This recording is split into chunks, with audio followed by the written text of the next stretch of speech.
On government operations, federal workforce will come to order, and I would like to welcome everyone to this important hearing today. Without objection, the chair may declare a recess at any time. And I recognize myself for the purpose of making an open statement. First of all, let me thank the witnesses who are here today.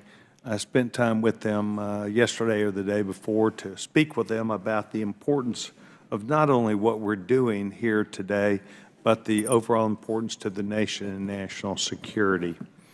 Today's hearing is with the Department of Defense's National Background Investigative System, and we are going to not only gain a full update of that, but we're going to receive some information that will allow us to get closer to the actual operations and the need of what is happening.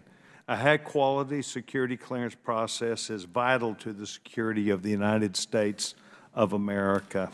And as we've seen over the years, when sensitive information gets into wrong hands, the result is far-reaching, compromising both the safety of the country as well as the lives of the citizens. So today's discussion is a very important one. In 2015, the Office of Personnel Management, OPM, announced that it had suffered a significant cyber attack, one that exposed the personnel information of over 1 million people. In fact, over 21 million people who completed forms for security clearance investigations had submitted fingerprints, had their personal information stolen by hackers. The massive breach led to the security clearance process shifting from where it was at OPM to the Department of Defense, where it currently resides. However, we know that what happened there is that DOD was taking on an issue that was flawed and had to start from the beginning. They had to start with reforming the federal personnel vetting system and also the mechanics behind that. Hopefully today's hearing will help us understand not just why, but how we can further our confidence that they are headed the right way. DOD now conducts 95% of all background investigations for over 100 agencies, most of the personnel vetting for the entire federal workforce. In 2016, DOD, through its Defense Counterintelligence and Security Agency, or DCSA, began crafting the idea of a new, innovative personnel vetting information technology system. That system is called National Background Investigative Services System, or NBIS. This product was supposed to be a one-stop shop system covering all phases of personnel vetting: electronic forms, managing investigations, recording decisions, and making sure that became available not only to them, but also the users. However, at this point, after all that planning, the system is only being used for initial application portion of vetting process. In other words, this system is only able to handle the first planned capacity that it was supposed to initiate back in 2016. We're now in 2024. Initially, DOD said the system would be fully operational in 2019. That deadline has long passed. Next, they said the system would be fully up and running at the end of fiscal year 2024. We're about halfway there right now this year. However, recently users were instructed in a large process that was virtually a town hall meeting, were instructed to stop using the system completely for the time being and to revert to the older system, which was supposed to be phased out by fall of this year. Even more troublesome, DOD has not thoroughly planned for the cyber security of both systems, potentially exposing millions to the threat of another attack. Like so many matters this subcommittee addresses, today's discussion is not a partisan one. The gentleman from Maryland and I tend to see virtually the same way national security, the money that is spent by taxpayers that has been appropriated by this Congress, and the need to make sure that he and I continue to work together to see things where it deals with national security similarly. I think my colleagues across the aisle also agree that these issues, ongoing delays with the rollout of an effective and efficient personnel vetting system, are important to every single person, including the security of this great nation. So I think that we'll all agree that today's discussion is not a bureaucratic formality, but a necessity. We must work together, and this is an issue that I discussed with both of our witnesses yesterday. By the way, we took pictures a minute ago. One noted, well, I wonder what the after-meeting picture will look like. So the before meeting picture was most professional. I will tell you, so will the after, because you will be dealt with professionally in this subcommittee, not just by members on my side, but also members on Mr. Mfume's side. So today we're pleased to hear from David Cattler, the Director of the Defense Counterintelligence and Security Agency, and Alissa Czyz, Director of the Defense Capabilities and Management from the GAO, Government Accountability Office. I look forward to working with each one of you today. And our work is not done today, but today is an update, and I want to thank each of you. And I'd like to yield such time as the distinguished gentleman from Maryland would choose. Gentleman, Mr. Mfume is recognized. Thank you very much, Mr. Chairman, and I clearly echo your comments with respect to the way this committee has operated in this last Congress. Both you and I try to find a common path, and where we disagree or diverge, we recognize that we retain that right, but the decorum of the committee, the purpose of the committee, the findings of the committee, and the oversight of the committee is something we absolutely and totally agree upon. So I am happy to be here at this particular point for this hearing, which, as you said, means a lot to all of us. And when it comes to national security, we try as best we can to speak with one voice. This subcommittee, Mr. Chairman, has been focused laser-like on ensuring that our federal government effectively executes the essential services and the essential functions that our national security demands, while safeguarding at the same time all of the American interests against all of the possible threats. As our nation faces malign actors, we need a talented, very reliable, and trustworthy federal workforce, now actually more than ever before, to protect our fragile democracy. A rigorous and timely personnel vetting system minimizes the risk of unauthorized disclosures and classified information.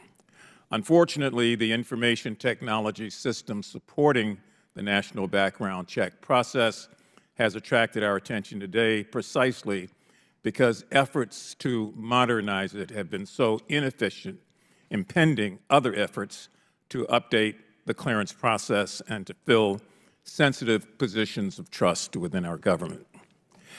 As far back as 2008, the federal government formed the Security, Sustainability, and Credentialing Performance Accountability Council, also known as the PAC, to address longstanding problems with timeliness, with effectiveness, and the overall process for granting security clearances. However, as I indicated before, inadequacies persisted, leading to the Government Accounting Office to add the government-wide personnel security clearing process to its high-risk list 6 years ago in 2018. The system had skyrocketing processing times, which created, as we know, a towering backlog of qualified individuals who could not start serving in national security roles because of a backlog. Subsequently, the PAC launched the Trusted Workforce, or TW 2.0 initiative, to fundamentally overhaul the federal personnel vetting system and to take on backlogs and other issues. While that initiative takes noteworthy steps, Mr. Chairman, toward meeting the demand of our national security workforce, the underlying personnel vetting IT system called the National Background Investigation Service, or NBIS, may in fact hinder the success and the successful delivery of TW2O's mission. NBIS was originally created to replace outdated and decades-old legacy office. That office was within personnel management. IT systems in 2019, however, have fallen short in many respects of their laudable mission and fallen short of meeting, quite frankly, their expectations. A 2023 GAO report ordered by this Congress found that after $654 million spent and 8 years of development, along with $835 million spent on maintenance of the system that NBIS is meant to replace, DoD still lacks a reliable schedule and cost estimate for fully developing NBIS. Now that the full deployment of NBIS has blown past, way past, its original projected deadline of 2019, TW 2.0 is left floating in the wind. According to a GAO report in January of this year, of 31 surveyed federal agencies, more than 50% don't trust each other's security clearance, vetting process, or anything else. And that more than 50% feel the need to compete, or complete, I should say, on their own, duplicating efforts, which in turn then prolongs the hiring efforts. While the Defense Counterintelligence and Security Agency has made some improvements and has introduced new NBIS capabilities since taking over that process in 2020, it quite simply still is not enough to be able to retain, attract, and secure high-quality employees. Extensive wait times force talented agency recruits to pursue employment outside of the government when their security clearance stretches for months and sometimes years. And can you really blame them for wanting to wait and to hang around for things to change? On the other side of the coin, inadequate security clearance processes may allow the wrong people to access sensitive government materials, thereby endangering directly or indirectly national security. So today we face a global threat landscape populated by even more dangerous adversaries, as we know. The bottom line is that our government security clearance process cannot keep up with the challenges we face at home and abroad if we do not address shortcomings within basic IT systems. So I want to thank our two witnesses for participating in today's hearing. Like you, Mr. Chairman, I look forward to learning more about how DoD plans to remedy this issue and how we, as members of this subcommittee, can collaborate on efforts needed to put the NBIS project back on track. And with that, Mr. Chairman, I yield back the balance of my time. Distinguished gentleman yields back his time. I really want to thank both of our witnesses who are here today. Both of them spent a great deal of time with me and the staff yesterday or the day before as we spoke about their preparation, our expectations of performance, and the things that they would be doing. And I think you capsulized the need very well, and I want to thank the gentleman. So I'm pleased to welcome our two witnesses. Mr. Cattler serves as Director of the Defense Counterintelligence and Security Agency. In this role, he was selected because of his demonstrated not just background, but his commitment to the national defense and national security of this great nation, and I believe he was chosen properly.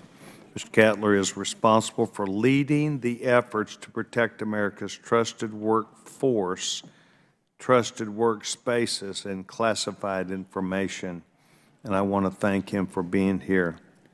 Ms. Alissa Czyz serves as the Director in the Defense Capabilities and Management Team at the Government Accountability Office.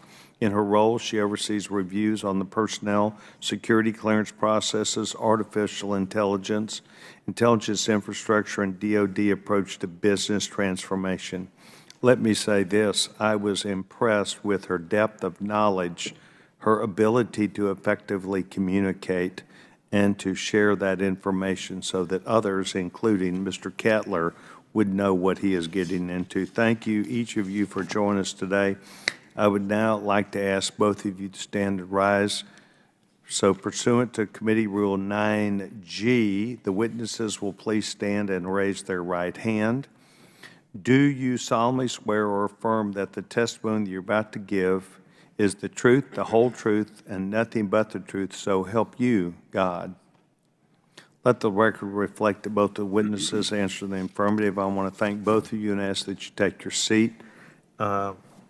We appreciate you being here today. Let me remind the witnesses that we have read your testimony, attempted to be prepared for you, and it will appear in full in the committee hearing record. As I told both of you when we spoke, while we have oral statements of 5 minutes, I'm going to be, as I always am, lax on that and want you to take the time to get things done on your oral presentation, notwithstanding that may change a bit as we get into questions and answers. I need you to make sure that you're passing the information to this committee and did not believe it could be effectively done in 5 minutes. So the distinguished gentleman will have to put up with my review of that, but I'd like for us to learn what they have to say, and I'm delighted that they're here.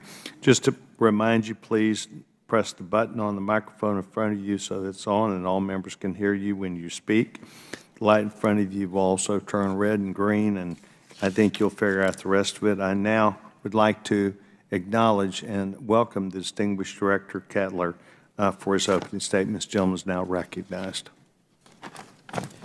Thank you, Chairman Sessions, Ranking Member Mfume, and distinguished members of the committee.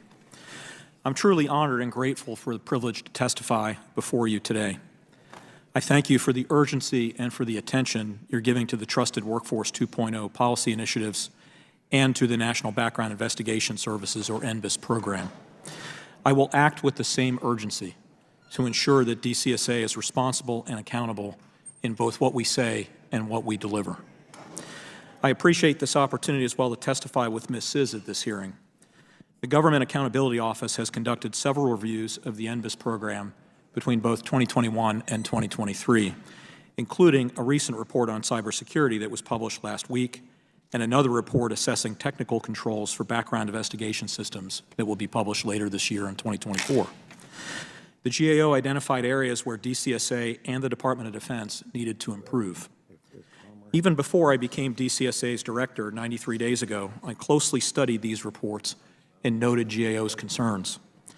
These recommendations do guide my focus and my direction as the director of DCSA. I have directed that we renew our focus on these recommendations and that we close the action items presented within them as soon as we can. This includes the recommendations from GAO's cybersecurity report even before it was completed.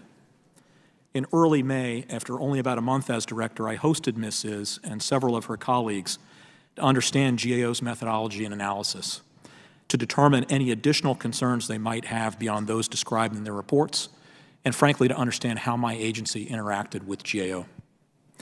I'm committed to building a culture of accountability at DCSA that was lacking in the program.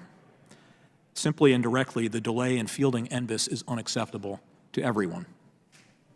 Oversight from GAO and Congress are important parts of this ecosystem of accountability. As we move forward, we will be guided by what is in the best interest of national security and what is in the best interest of the taxpayer. DCSA is the largest security agency in the federal government. Its purpose is to provide integrated security services that protect America's trusted workforce and cleared workspaces. We perform 5 primary missions for the Department of Defense and the broader federal government: personnel security, industrial security, counterintelligence and insider threat, and security training. I'm here today before you to focus on our personnel security mission. DCSA is the federal government's largest investigative services provider, providing vetting services for 95% of the federal government. Last year, DCSA's personnel security mission conducted 2.7 million investigations, or 10,700 investigations per day. We delivered 668,000 adjudicative decisions based on those investigations, and we performed the continuous vetting of over 3.8 million people in the trusted workforce. DCSA is also the primary implementer of the Trusted Workforce 2.0, or TW 2.0 program, which is a personnel vetting reform initiative the White House's Performance Accountability Council, or PAC, launched after the OPM breach in 2016.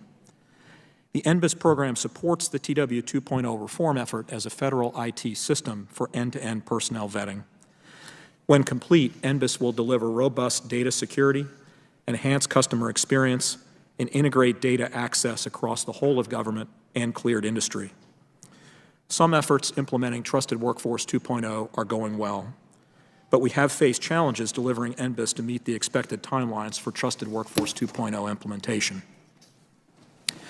TW 2.0 sets an ambitious vision to change the personnel vetting operating model for the federal government, with the goal to detect and mitigate workforce risks and to expedite the entry of new employees into the federal workforce.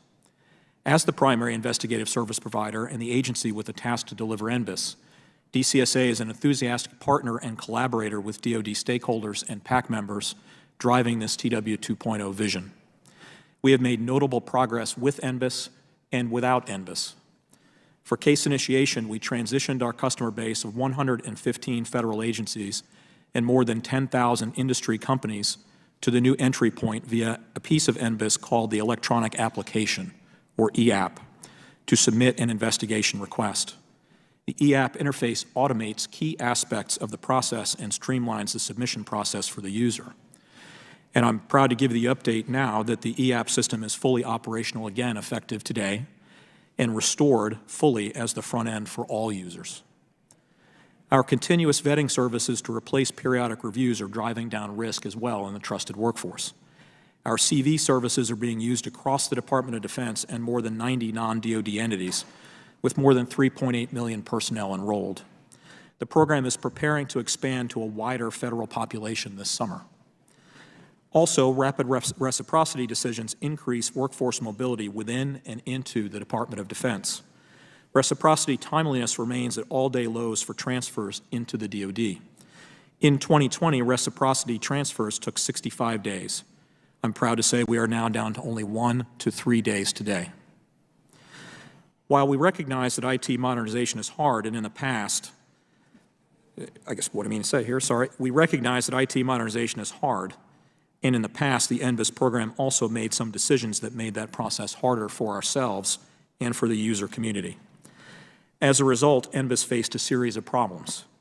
In addition to the issues raised by the GAO, we found from further internal analysis and other DoD assessments of the NBIS program other key problems across a variety of aspects, including oversight, software development. Sorry, I'm missing a page. Apologies, Mr. Chairman and Ranking Member. We feel an urgency to move quickly because we are behind the expected delivery schedule and because the nation needs NBIS to support the personnel vetting mission. However, we also need to move forward at a responsible pace to ensure that we understand the problems and are addressing them. With the help of our partners in the Department and the GAO, we developed a recovery plan to fix these problems, including NBIS's cost, its delivery schedule, and its overall performance. An outcome of the recovery plan is initial 18-month capability roadmap for NBIS development. This roadmap was developed with our oversight agencies and other stakeholders. It addresses TW 2.0 technical requirements and secures resource alignment across the DoD. We have multiple cross-agency teams working daily preparing to meet the milestones in this roadmap, engaging with oversight for approval, and with our customers as we move forward with improvements. To be clear, NBIS development will extend beyond the next 18 months, but I'm confident with this path forward to reset the program. By the end of June, DCSA, working with our oversight partners in DoD, is staffing for signature the following documents: an updated capability needs statement and user agreement, requirements governance charter and related process document, and a program capability roadmap for digital transformation that will be vetted with all critical stakeholders. These documents will provide clarity on program requirements to inform the NBIS capability roadmap and an updated lifecycle cost estimate for the program. DCSA has also onboarded new leadership to implement the roadmap coming out of this recovery period. We have not just myself, but also a new NBIS program manager and a new program executive officer for my agency. The NBIS program leadership have a plan in place to restructure and upskill the team to add technical, agile, and acquisition expertise and skills. The NBIS program leadership also has evaluated and aligned a disciplined contracting strategy to support the way forward. By the beginning of October, we will have an updated independent cost estimate to assist with a reliable funding profile to both stabilize and sustain the program. We will continue to engage with customers and partners to ensure that their feedback is incorporated into the design and the configuration of capability development and configuration management as we implement this new capability roadmap. And to aid my strategic guidance and to ensure internal accountability, I have also directed my agency's Inspector General to audit the NBIS program. The DCSA IG will collect all historical documentation to support this assessment with a specific focus on the fiscal years between 2021 and 2024, when my agency took direct responsibility. I will ensure he has the full cooperation of the DCSA workforce and full access to all DCSA records to conduct his investigation. Taken together, this will improve our visibility of the program, allow us to craft lessons learned, and to further enable us to achieve our goals to deliver NBIS. So to conclude, DCSA will move forward with a program that instills confidence, a program that delivers capabilities to uphold this mission without fail. We've embraced collaboration with our oversight partners, the GAO, DoD, PAC members, the mission owners, and I'd add Congress as well. Together, we will take NBIS on a sustainable pathway forward to protect the trusted workforce, to protect the nation, and to ensure the public's trust. I am confident in our path forward, and I do expect to be held accountable. I look forward to your questions. Thank you. Mrs., we're delighted that you're here. The gentlewoman's recognized. Chairman Sessions, Ranking Member Mfume, and members of the subcommittee. I'm pleased to be here today to discuss GAO's work on personnel vetting, and specifically the National Background Investigation Services System, or NBIS for short. As you know, the U.S. government relies on over 4 million personnel with security clearances to provide critical public services. Personnel vetting processes help ensure a trusted federal and contractor workforce, but the government has struggled with managing personnel vetting for decades. In fact, this issue first appeared on GAO's high-risk list in 2005. After some improvements, it came off in 2011, but we had to add it back onto the list, as the chairman noted, in 2018, due in part to challenges with IT systems. My statement today focuses on the progress and challenges with NBIS, which underpins the government's efforts to reform personnel vetting. I will focus my statement on 3 key areas: NBIS's schedule, costs, and cybersecurity, and I'm happy to go into more detail during Q&A. First, with respect to schedule, DoD is years late in delivering a fully functional, modern IT system intended to support all phases of personnel vetting. As you know, cybersecurity incidents in 2015 compromised OPM systems containing data on over 22 million federal employees and contractors. DoD was given the responsibility for a new IT system after this breach and began developing NBIS in late 2016. DoD had originally planned for NBIS to be fully functional in 2019, and then August 2022, and then December 2023. And today, while some capabilities have been deployed, NBIS is still under development. In the meantime, DoD has had to maintain legacy IT systems, including ensuring their cybersecurity. Second, with respect to costs, undertaking a major IT program is expensive. Last year, we reported that DoD had spent over $500 million on developing NBIS and would spend another $700 million through 2027. It had also spent over $800 million to maintain legacy systems while it develops NBIS. These numbers have most certainly increased since the time of our review. With delays in schedule come increased costs. These issues are not new. GAO first sounded the alarm about NBIS in 2021. We reported then that DoD did not have a reliable schedule for the NBIS program and risked missing milestones. In 2023, we relooked at NBIS's schedule and found that it still did not meet our published best practices for a reliable schedule. We recommended to DoD in 2021 that it take steps to improve its schedule. DoD did not. In 2023, we raised this as a matter for congressional consideration to require DoD to do so. We also found that DoD may be unable to accurately project NBIS costs. We suggested Congress also require DoD to follow our best practices for developing a reliable cost estimate. Finally, with respect to cybersecurity, DoD must get this right. We cannot have another breach like we did in 2015. Until NBIS is fully functional, DoD must ensure the cybersecurity of both the new systems it's developing as well as the legacy systems.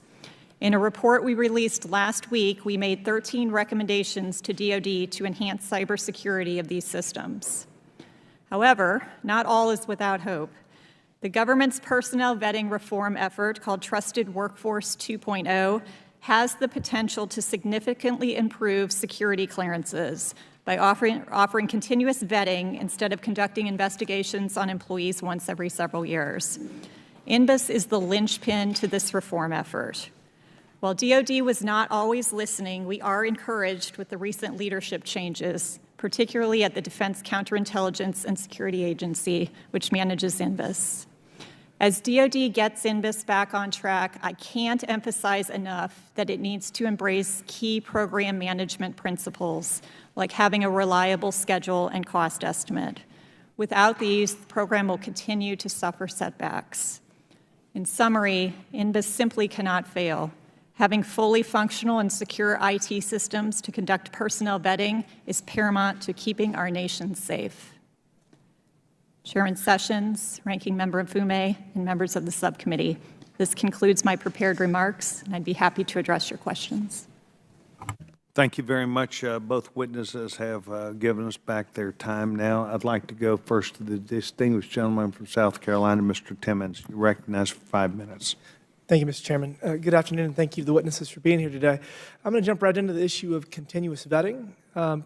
Continuous vetting is supposed to be one of the major reforms in federal personnel vetting.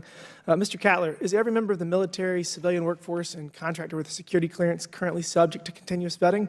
And if not, when will this be the case? Congressman, yes, I believe they are all enrolled currently. That's good news. Was that, okay, well, didn't expect that answer. I appreciate that. Could I jump in? Yeah, Ms. Czyz, please. So it's true that they're all enrolled at this point, those with security clearances, but it's our understanding that not all of them are undergoing continuous vetting at this time. There's varying degrees of when CV is going to be implemented. So enrolled means that they're ready to undergo vetting. It doesn't necessarily mean they're undergoing the entire continuous vetting process, which is several checks. Some of them may be getting a few checks, some of them may be getting no checks, and some may be getting more. So thank you for the clarification. How do you prioritize which individuals will be have additional scrutiny? Mr. Cattler, is that an ongoing process? I mean, if they're enrolled but they're not currently receiving the additional vetting? Yes, sir. That is both. We're doing it, and it is an ongoing process. And we take a look at how long they have been cleared for. We also take a look at the nature of the positions that they're in when we do that prioritization. Okay, thank you. The track record of the NBIS system raises concerns about what exactly has been going on at DCSA since it was formed. Mr. Cattler, what kind of review are you planning with respect to personnel vetting, and how can we be sure that no bad actors have gotten through the cracks in past years? Well, Congressman, I think I'd answer you in two main ways. One is, again, I'm on day 93 in the job, and I've asked for a zero-based review. I had begun that even before I interviewed for the job, and then certainly in the time I've been in. Take a look at what our business processes are and how we're structured.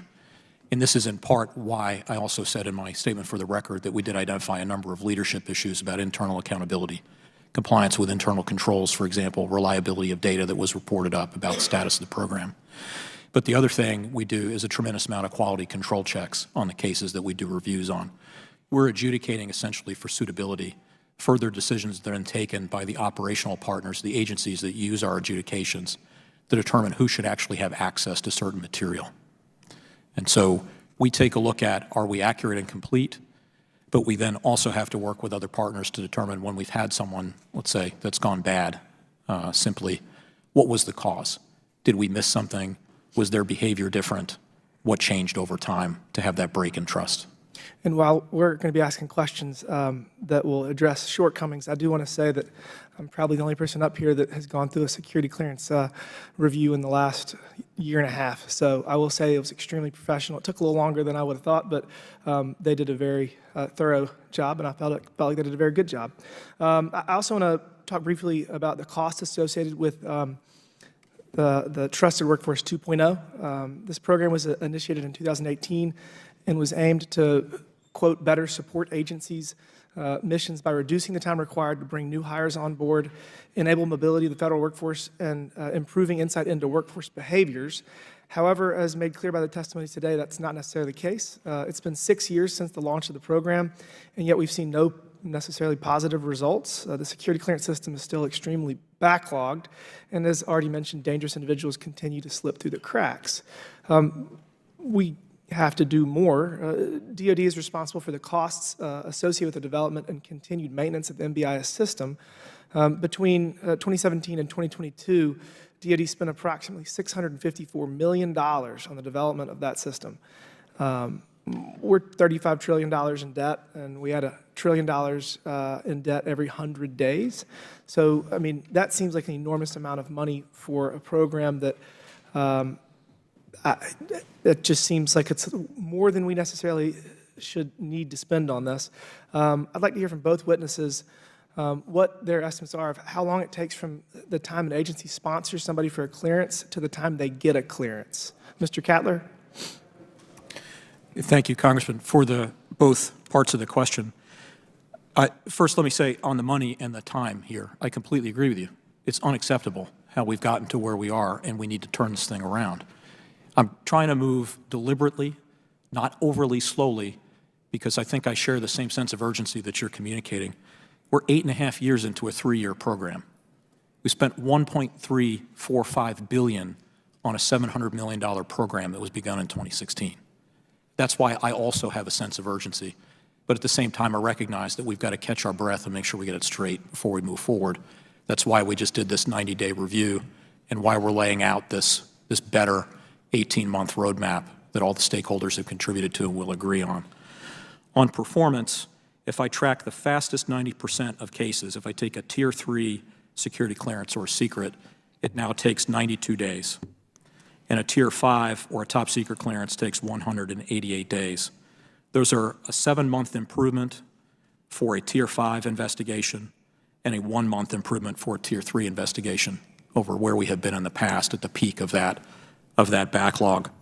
The time is slower than target due to surge in demand. I mean, frankly, we have more applications now, between 10,000 and 11,000 new applications for investigations per week.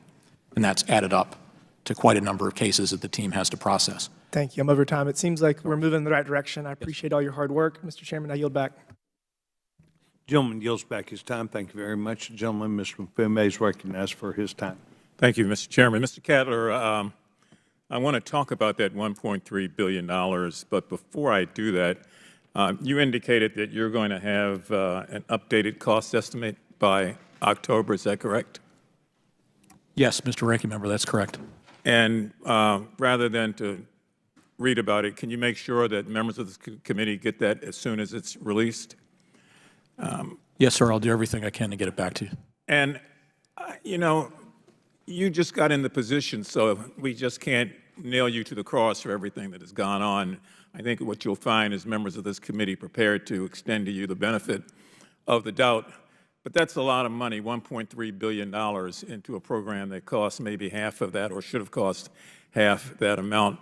Can you talk about how far you are into this review, particularly as it relates to redundancies in the spending over the past 3 or 4 years? So I'm talking about contractors, redundancies in contracts that were underperforming, and whether or not those are some of the things that you're looking at. Again, thank you for your question. This is a very important part of how we've approached this last 90 days. We looked at 3 strategic baskets of issues. First, personnel. Did we have the right people in the right place with the right qualifications to tackle this work? Was their training up to date? Do they have the right skills? We've had a lot of advice on who else to hire, who else to bring in. For example, user experience experts, people that can help us a little bit more with data architecture. We've sent our people out for Agile training. We've had over 140 receive updated training in Agile methods for software development. And we sent some of the program management staff over to the Defense Acquisition University as well for further training on program management related skills. The second basket we looked at was procurement and our contract structure. Did we have the right framework? Did we have the right priorities? This balance, sir, as you've highlighted, between doing new system development and legacy system sustainment is critical to the path we need to take forward. Because of that $1.35 billion, we spent more than $800 million of that, yes, on new software development, but the remainder of it did go to legacy system sustainment. So we need to prioritize the retirement of the legacy software systems with the thought of how much they cost, and ideally eliminate, sunset the programs that cost the most at the earliest opportunity if the technology will allow us to do so. And that is one of the things the program manager and our contract staff are taking a look at. And then finally, oversight is another key piece that we looked at. And not this form of oversight per se, although, again, I'm happy to be here. We also looked at the relationship between myself and the GAO, myself, my agency, and the Office of the Secretary of Defense, and my office, my agency, back with the Performance Accountability Council about transparency and accuracy. And let me go back to this subject of continuous vetting. I said in my opening remarks, not only was I fearful that good people were not being allowed in, but that bad actors had slipped in. So this continuous vetting, which I understand now is more than just enrollment. It's like, do you drive? Yes, I have a car. Have you driven in the last year? No, I have not. I'm very much concerned about how you go about prioritizing the continuous vetting. So should I assume that the people with the highest clearance are not only enrolled, but are being continuously vetted? Yes, sir. But again, as Ms. Czyz says, it may vary based on where they are. Because again, they're all eligible, they're all enrolled, but the extent of the monitoring may vary.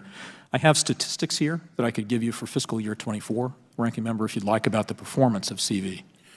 Yeah, I'd rather you give them to me as part of your written testimony. I don't have much time here, but I do want to go back to the GAO here and to ask, you talked about your real recommendations to the agency would be to deal with their scheduling, their costs, their cybersecurity issues. Could you take this last minute and speak about that, please? Yes, I'd be happy to. And we are looking forward to seeing the new roadmap and plans, but I will say that we have reviewed multiple NBIS roadmaps over the years, and none of them had reliable schedules. In fact, when we did a review in 2021, it was unreliable. In our 2023 report, when we re-looked at the new roadmap and new schedule, it was actually worse than the 2021. So it's great that new plans are being formed, but it's essential that you follow best practices for integrated master schedules to get the plan right, or else we're just going to keep repeating this over and over. I'd also like to mention on the cost estimate, very, very encouraged to hear that DCSA is going to pursue an independent cost estimate. That was one of the recommendations we had according to our best practices too. I mean, the point about already spending over $1 billion, $1.5 billion on the program with several more years, just keep in mind those estimates were unreliable too. So it could have been more. So we don't know. So when we're at a point now, Mr. Cattler's here, he's new, he's putting great things in place. We really appreciate that he invited us down. He's read all of our reports, he takes them seriously. But our best advice would be to just please, it's great to move forward quickly, but make sure we've got these key program management principles in place. And the same with cyber too. Kind of the main message of our cyber report last week with the 13 recommendations is there was limited oversight of cybersecurity within DCSA. So strengthening oversight of cybersecurity is essential as well. Thank you very much. Mr. Chairman, my time has expired. I would hope that perhaps in 6 months or so we could reconvene all over again and do a review of where we are, where we started, which is today, and where we will be 6 months later, just to have some contrast and some comparison. Gentleman yields back his time. Thank you very much. As a matter of fact, we have talked about that and would aim for October. Good. Thank you very much. Distinguished gentleman from Arizona, Mr. Biggs, recognized. Thank you, Mr. Yes, Chair. Thank you, Mr. Chairman. Thank our witnesses for being here. Ms. Czyz, I want to make sure I'm clear on this. From 2017 to 2022, it was $654 million. From 22 to 27, it's anticipated to be $700 million for INBIS. And then just on the legacy system, that $800 million, that's to date during the same period?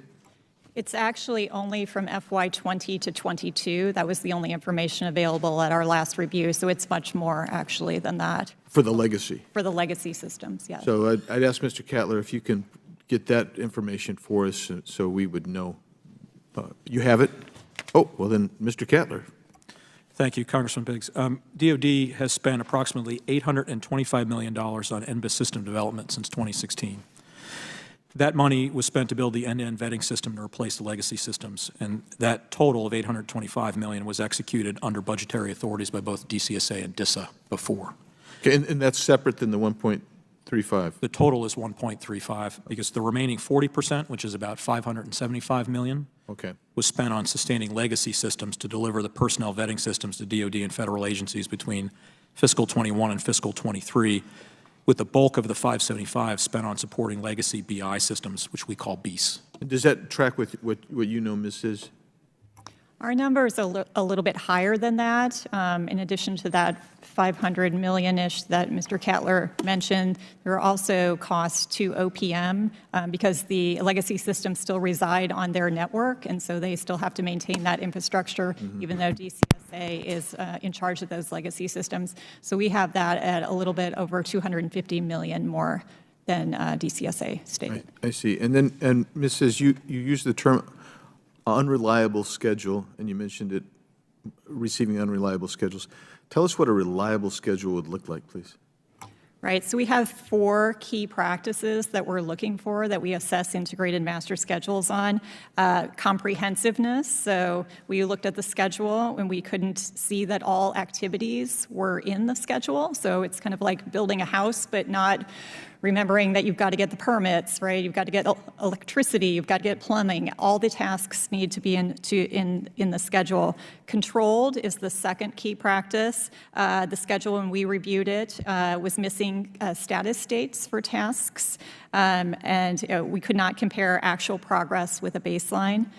Credibility is the third key practice. This is being able to trace events to each other and have a risk analysis. There was no risk analysis on the schedule. And then well-constructed, logical sequencing. We could not consistently find sequencing between different activities. So, in fact, none of those key practices were met. They were all judged as minimally met in 2023. They need to be all substantially met to have a reliable schedule. So it'd be, with the logical sequence, you're talking about putting the roof on before you put the walls up? Yes, good analogy. Okay. So, and Mr. Cattler,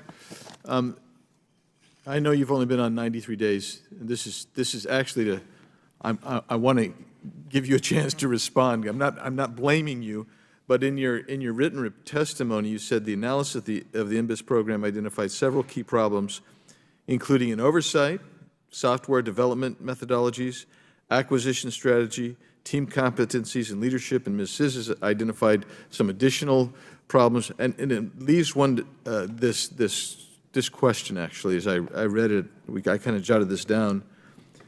Actually, 3 questions. Why? What caused the problems? How do you cure them? And is there anything that you found going right? Because, I mean, these are pretty comprehensive and broad. So what's going right? Well, thank you, Congressman. Let me start there, maybe, with what's going right. Yeah. I think that first, what's going right now in terms of strategic performance is that we are, in fact, delivering those 2.8 million investigations a year and the 10,700 of them a day, and we are satisfying that CV function, obviously, in order to get that done. We have delivered EAP as a key element of NBIS, and as I said, just fully restored again today. And the reciprocity work, again, under trusted workforce, is also, I think, a big deal in terms of overall performance delivery. In terms of who's to blame and who's at fault, what I would say is I think the investigation so far has indicated that there's plenty of blame to go around. We had many issues in various places within the program. Before we run out of time, because you get to answer past my 5 minutes, I don't get to ask questions past my 5 minutes. So my question is, because you talked about culture of accountability, ecosystem of accountability, and you just said there's plenty of blame to go around. How do you mesh the blame to go around with the ecosystem of accountability? I mean, because you talked about hiring new people and getting the right people and everything. You didn't talk about maybe letting go of some people who shouldn't be there. Yes, Congressman, we've had some people move on. We have, even in the time that I've been on board, have had to make some of those changes internally to the team. I think it's fair to say, too, that the dynamic of communication internally and external is fundamentally different now since the end of March. I have worked with my colleagues that are involved in my oversight now for more than 2 decades, know them very well professionally and personally. We are locked arm in arm on this. And I feel like I should also say to you that while it's not my fault, it is my responsibility to be sure that DCSA delivers on this set of requirements. It's critical that we do so. Yeah. Well, thank you. Thanks, Mr. Catlin. My time has expired. Thank you, Mr. Chairman, for indulging. Gentleman yields back his time. Thank you very much. Distinguished gentlewoman from Washington, D.C., Ms. Orange, recognized.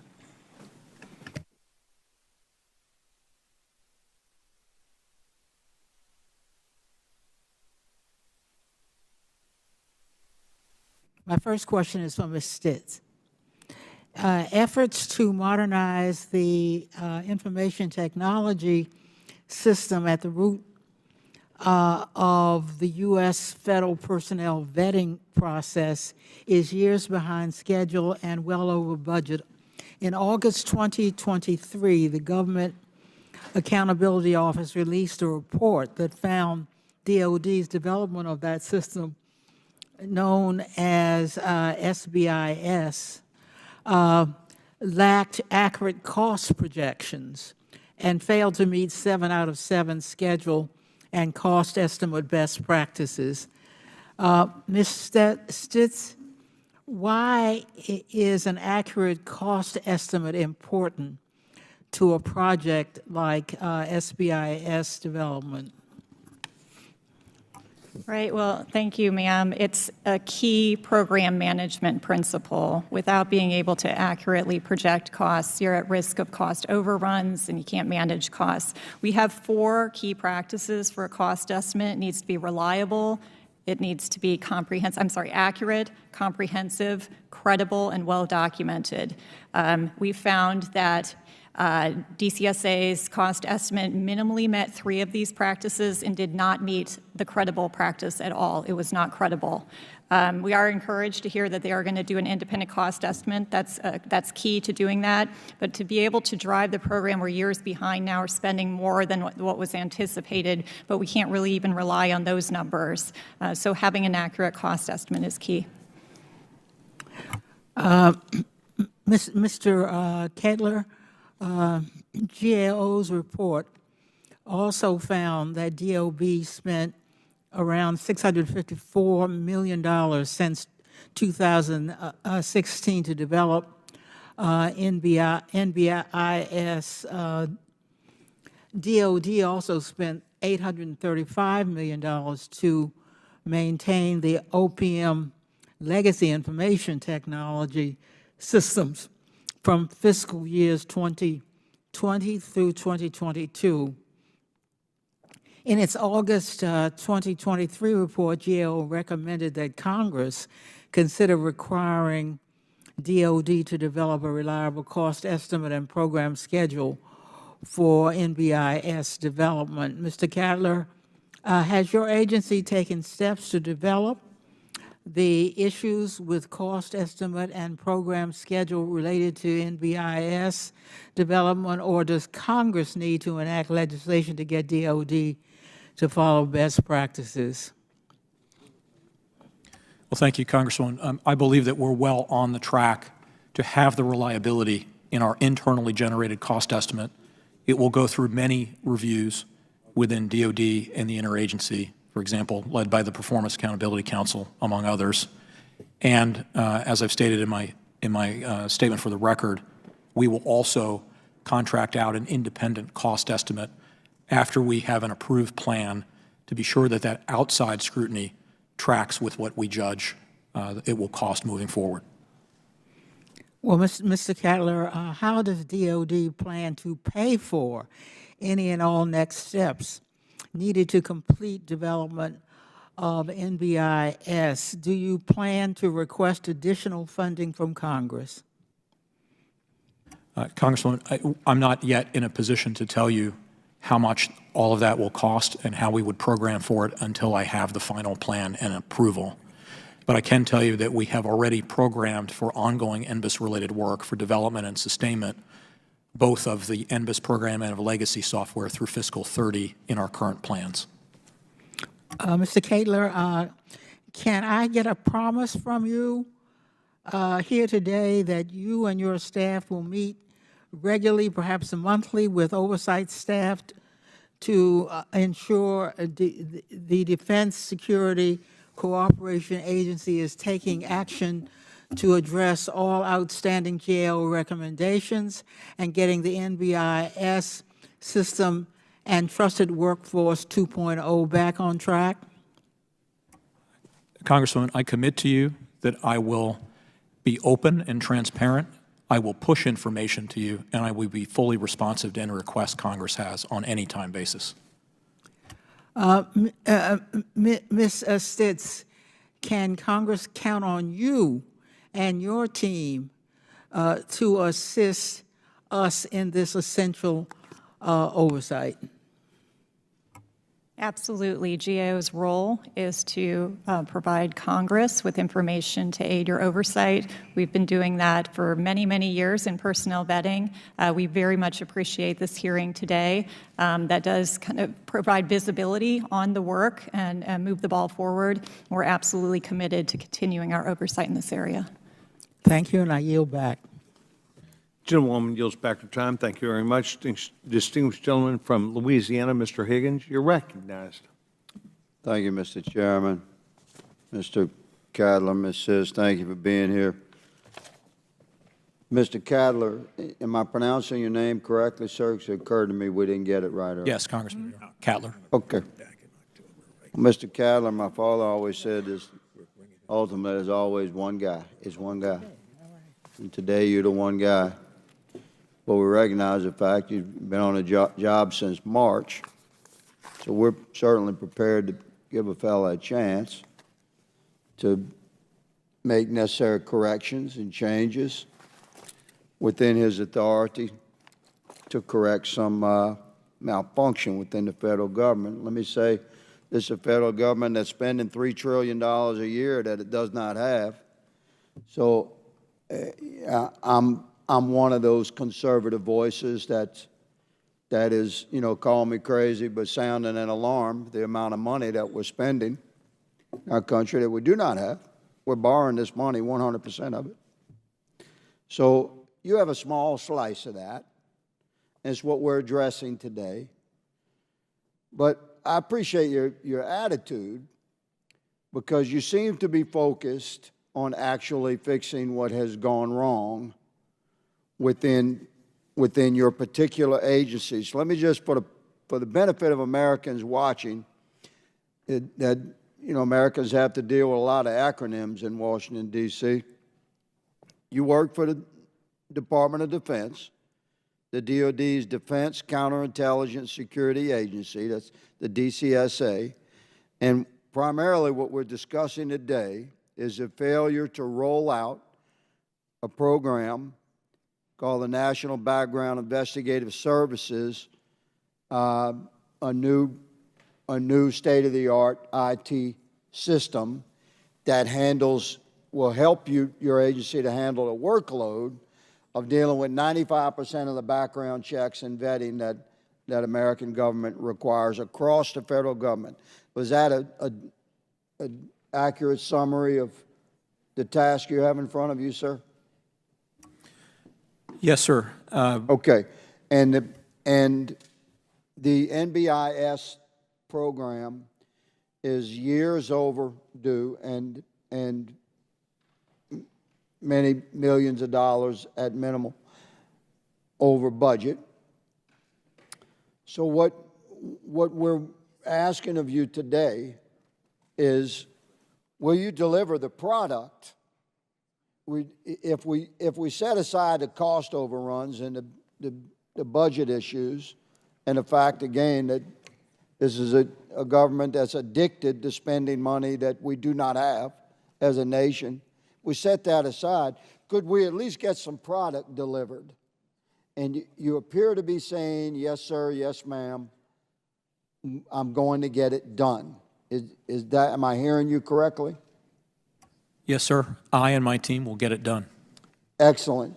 So the good lady seated next to you represents the Government Accountability Office, and they have made recommendations that historically have not been followed. Now, the GAO, you know, we give them the responsibility to advise Congress on what, look into this matter, and say what can be done, and give official recommendations. And historically, that's not always followed, including in your agency. But now that you're in charge, does DCSA intend to follow GAO recommendations? Yes, sir. We have already reverted to following GAO recommendations, and I and the leadership team will continue to ensure that we do. Excellent. I do not claim to be an expert in your field, but I get the feeling that you claim to be an expert in your field, and congratulations, because you have a hell of a job in front of you to fix this thing. And then this committee is going to count on you to measure up. When I was in the Army in 1989, went through an original small security clearance. I was an MP in the Army. We required a little bit of a security clearance. I was surprised to hear that the Army had sent people to talk that I went to high school with.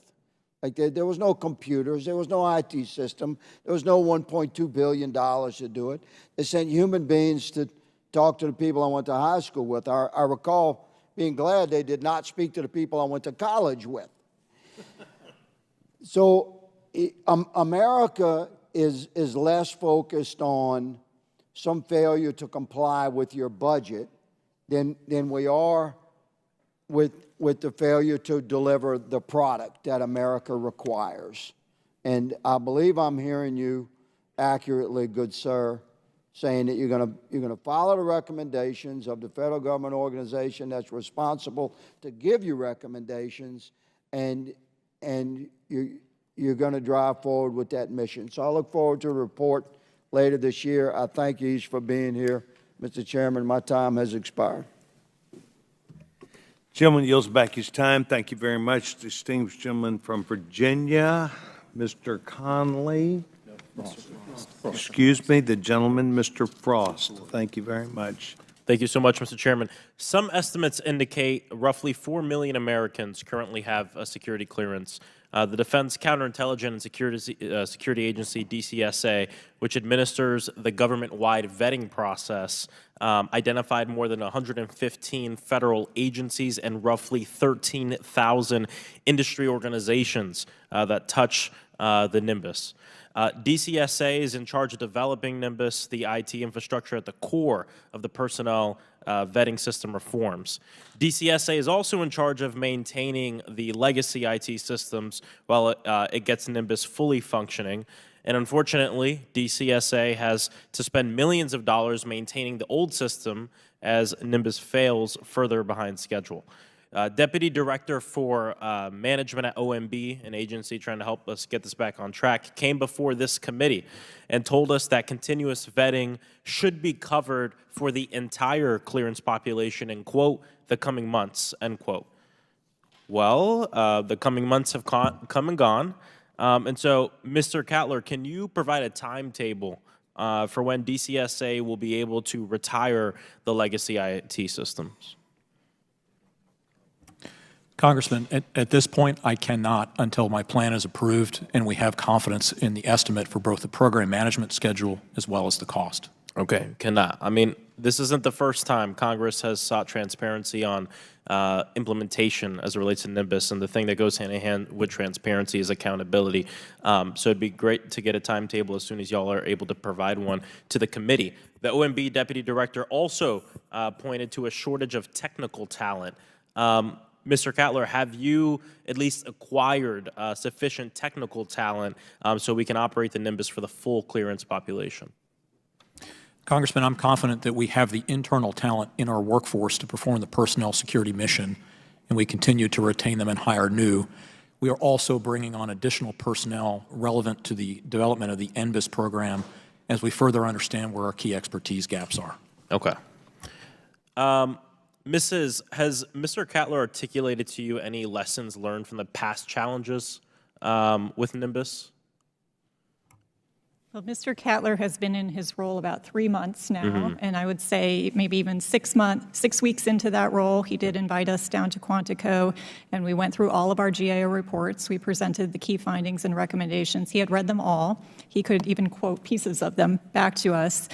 He was, I think, committed and demonstrated a commitment to understanding our concerns.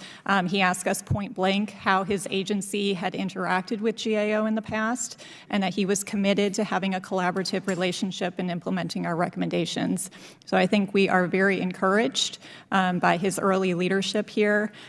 He's got a lot ahead of him, definitely, and hopefully he can use our past work to guide him, and so we don't have a repeat of what has happened over the past 8 years. That's really good to hear. NIMBYS delays are serious business. Over the last decade, the number of clearance positions has grown more than tenfold, while the number of candidates remain stagnant.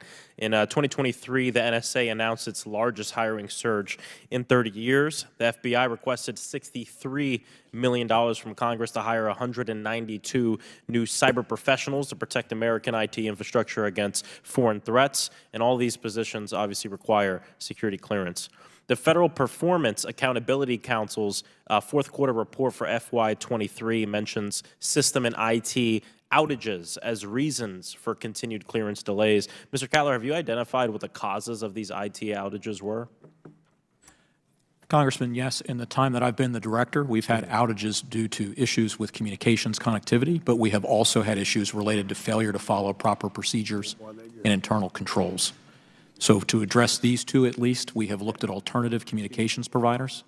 We're working with DISA on that in order to move to different DoD-provided systems, for example, and different commercial telecommunications providers.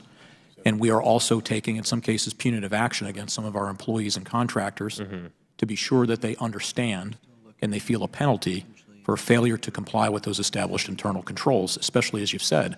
They may, in fact, lead to a system outage that could cause loss of data as a potential worst outcome, but I hesitate to say a minimum, but at a minimum, certainly short of loss of data, a significant delay in somebody being able to even file an application for security clearance. Are you reviewing and changing any of the standard operating procedures around this? Congressman, yes, we are constantly looking at what our standing operating procedures are and the internal controls, and this as well will be part of the IG review that I've asked my IG to perform. Perfect. Thank you both for all the work that you do. I yield back. Gentleman yields back his time. Thank you very much. Distinguished gentleman from Tennessee, Ms. Birch is recognized. Thank you, Mr. Chairman. Ms. Czyz, I got that name right? That's a cool name, ma'am. I dig that. That's really cool. As the 435th most powerful member of Congress, I get to ask my questions last. Usually, as I like to state, there's usually a custodian in front of me sweeping up about the time I get up on the mic. So I apologize if these questions have been asked. I have trouble hearing. My wife says it's selective, but my doctor says otherwise. So if I've asked these questions before, just act like this is the best question you ever had. And Mr. Cattler, if you'd look at her and go, wow, that's a really great question, I'd really appreciate it. It'd do good for the folks back home. The status of the National Background Investigation Services System, where would you say that is at?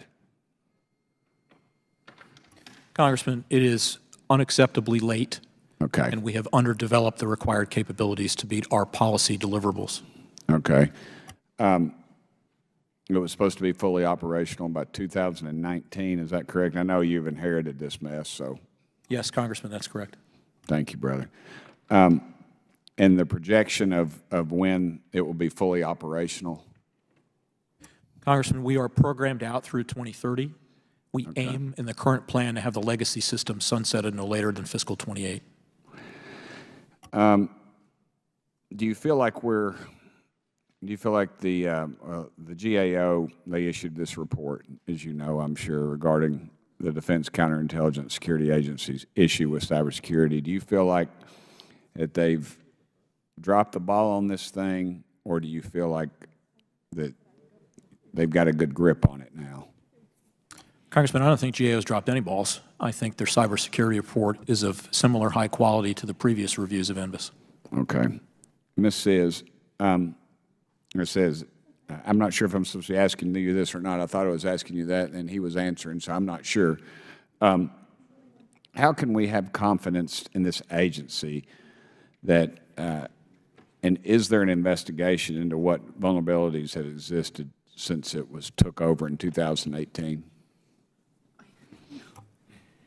I think with new leadership, we are encouraged that DCSA can get NBIS back on track, but they've got to go back to key management principles, the basics, right? Developing a reliable schedule and cost estimate for the program, enhancing oversight, and particularly with cybersecurity based on a report that we released last week. These are key fundamental program management principles. And in the past, the program has been so focused on moving out to deliver capabilities that they had told us that it was an administrative burden and a waste of time, frankly, to develop a schedule or a cost estimate. They didn't need to do that. They didn't need to follow best practices. Well, now they're years and years late and behind schedule and over cost, too.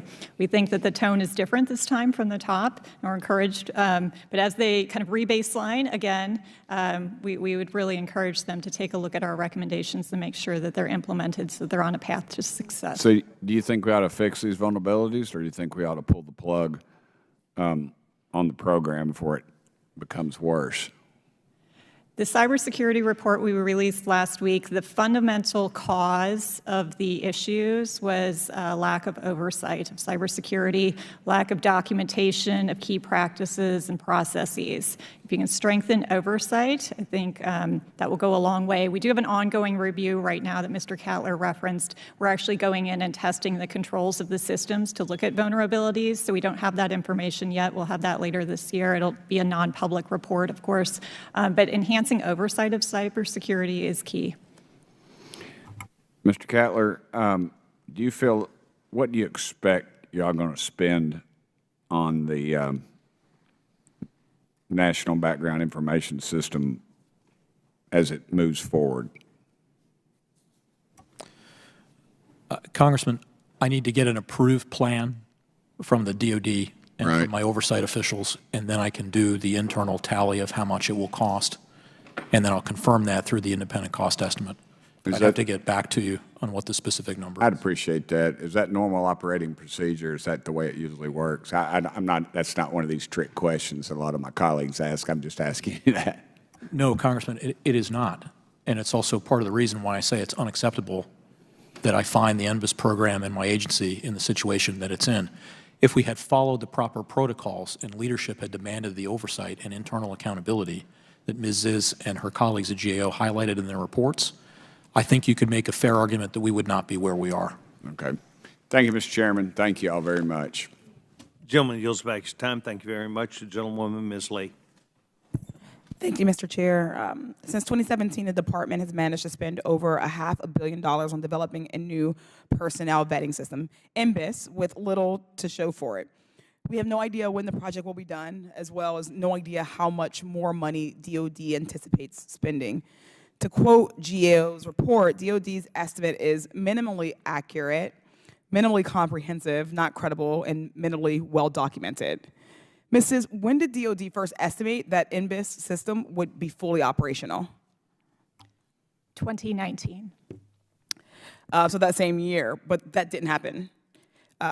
This is briefly, what went wrong and what did DOD do next? Well, as we've reported, the NBIS program did not have a reliable schedule, so they could not accurately project when they would hit key milestones.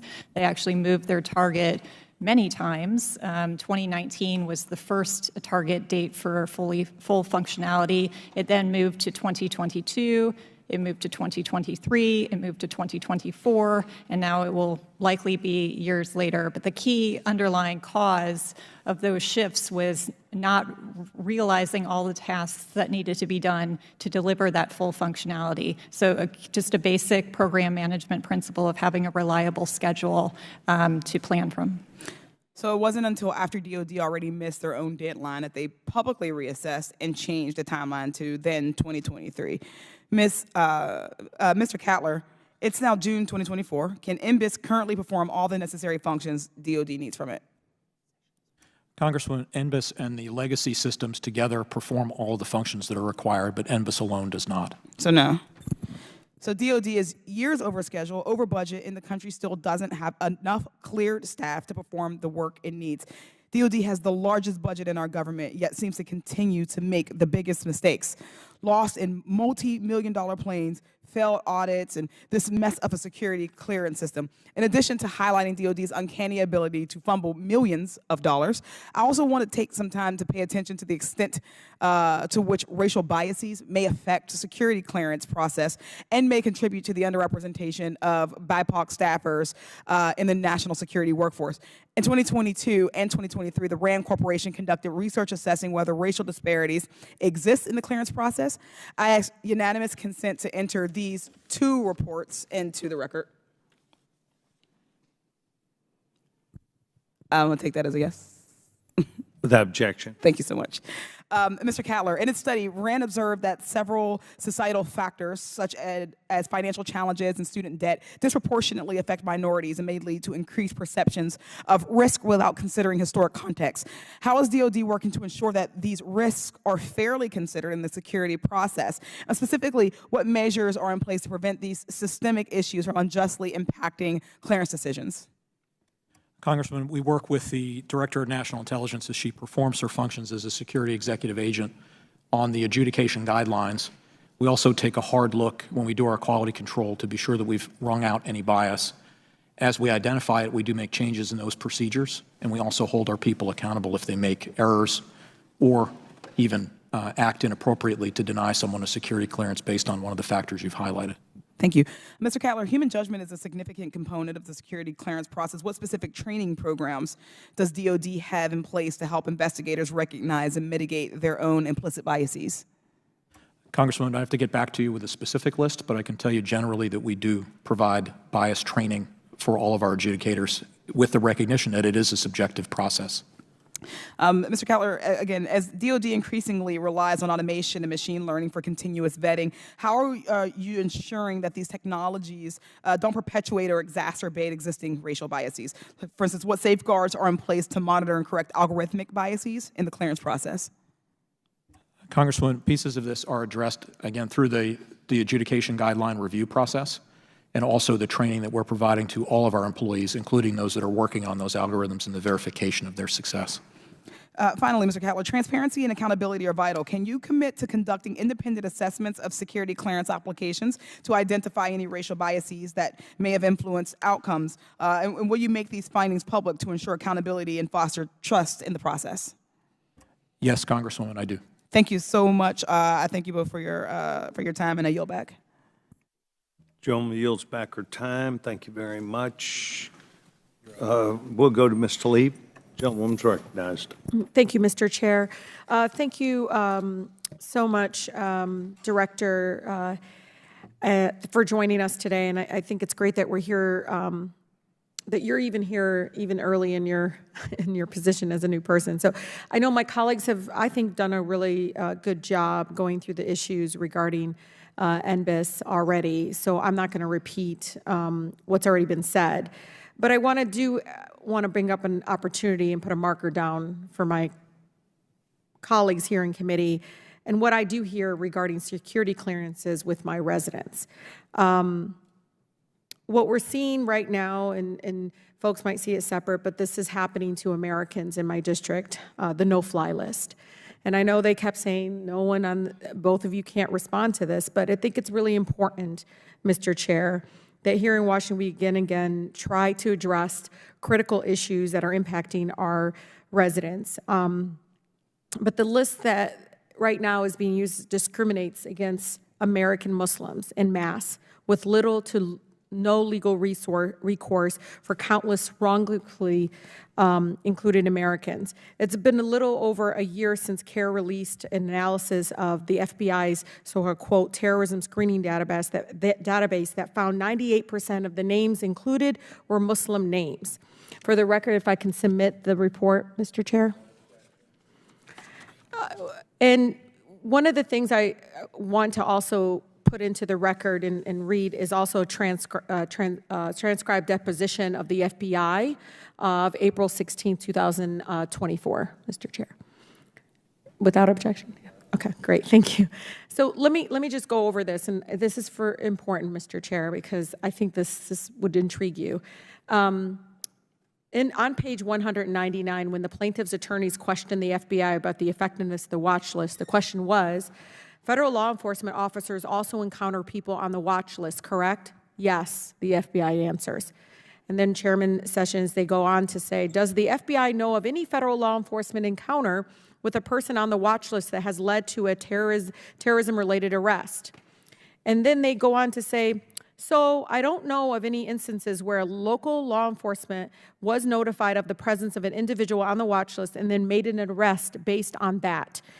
Why this is important at a time, again, this deposition was done 21 years, this is over a 21-year span of the program, hadn't arrested a single person on the terrorism-related charges because of the so-called watch list of Americans.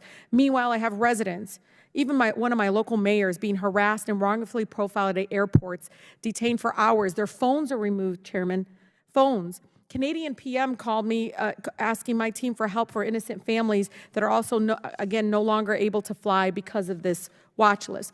These are American citizens. They have rights and deserve some dignity as the rest of us. And this is important because people think, oh, it's just Muslims. It may be Muslims today, Mr. Chair. But I don't see any reason that this should, again, be partisan, because after all, the FBI can get away with doing this to any group of American citizens. Today it may be Muslims, again, it could be another group that they target. So it is great, again, that we're talking about this specific security clearance issue. But Mr. Chair, if I may, please, we should talk about and hear more about this watch list of Americans and bring the FBI before this committee to discuss it. Thank you so much, and I yield. Gentlewoman yields back her time. Thank you very much. I don't need to respond to the gentlewoman now, but I would encourage her to please come sit down with Mr. Mfume and myself, and would remind her that we have thousands of people who are here in this country who are watched, and two of them were in Boston. They were the Boston bombers. We knew that they were in this country, and we knew, all I'm suggesting to you is, would welcome that discussion. Mr. Mfume and myself, I'm sure would be pleased to listen to you, and thank you very much. We are now evidently on a vote. I have not had a chance to have my 5 minutes. Doubtful that I will use that. I had an opportunity over the last days to speak with both of you for almost an hour, perhaps maybe more than that. I want to go back to Ms. Czyz, who made a statement which I consider to be extraordinarily important to this entire matter, and that was, regardless of the time frame, regardless of the money, it's got to be done correctly. I'm paraphrasing. Mr. Cattler, can you please respond directly back to that? Because as we were earlier greeting each other, I said to you I was concerned about the architecture. You said that architecture is something, Congressman Sessions, that we have that person here. Well, I assume that the experts, I used to do this at the organization up in New Jersey where we would do architecture things that determine the best outcome. Can you tell us, are you going to do, as you've heard Ms. Czyz say, get this done and have it done correctly?